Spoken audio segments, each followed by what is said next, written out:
Good day mga boss at welcome to my channel. Ngayon share ko sa inyo kung paano magpalit ng sirang smart pump. Tara, simulan na natin.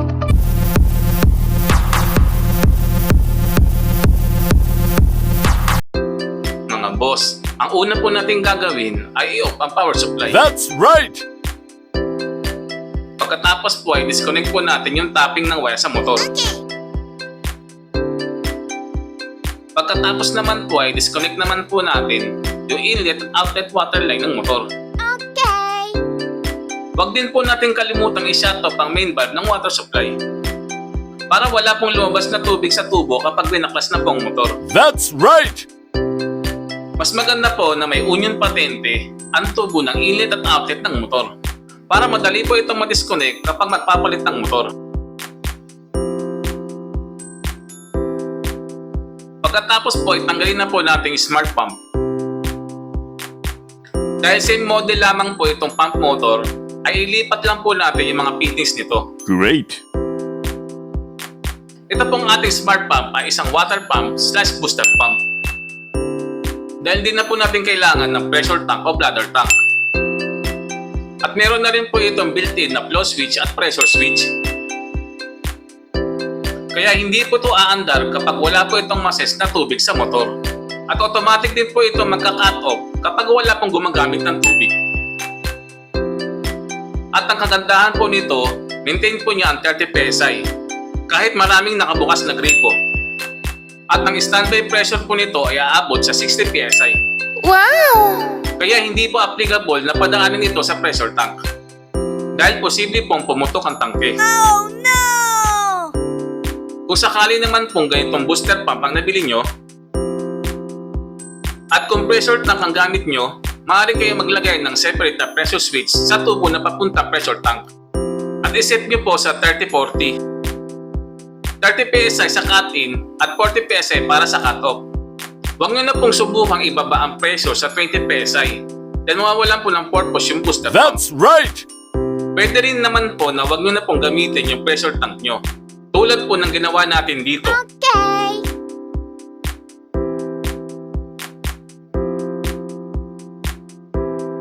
Meron din po itong katiyan sa ibabaw ng pump kung sakaling cistern tank yung water supply nyo.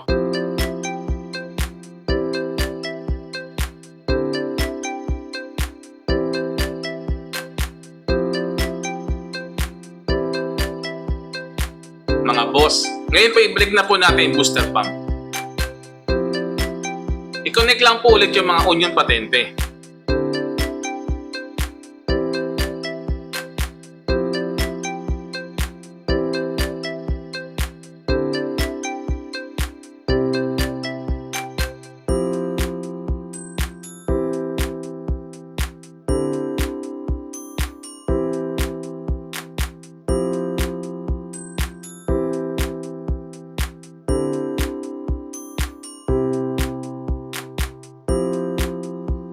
Pagkatapos po ay buksan na po natin yung main valve para maligtas. Kapag wala pong leak, i-connect na po natin yung wire ng pump.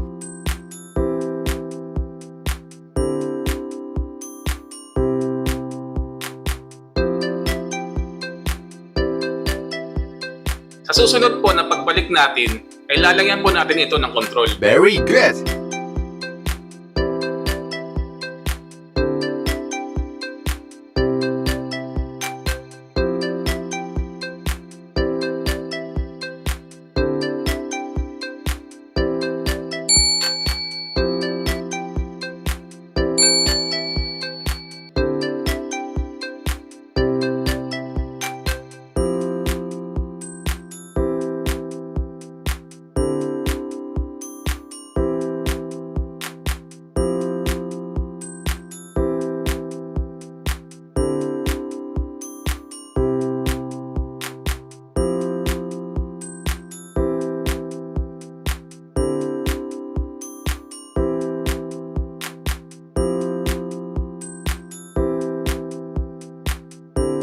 Temporary po ay fix po muna natin sa tubo para lamang po hindi mabasa.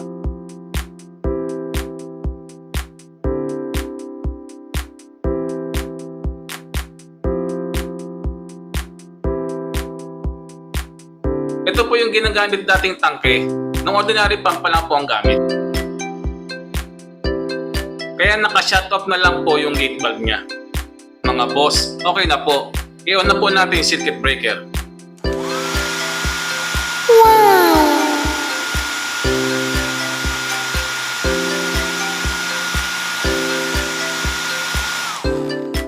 Nag-off na po agad yung motor dahil napuno na po agad ng tubig yung mga tubo at wala pong gumagamit. That's right! Try po natin magbukas ng gripo.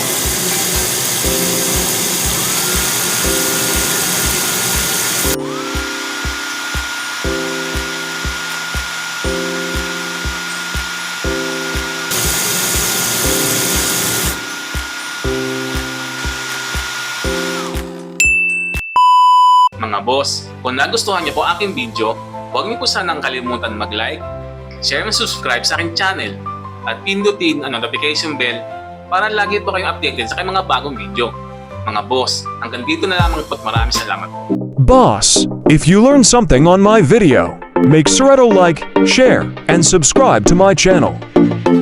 See you on my next vlog. Thank you. Thanks for watching.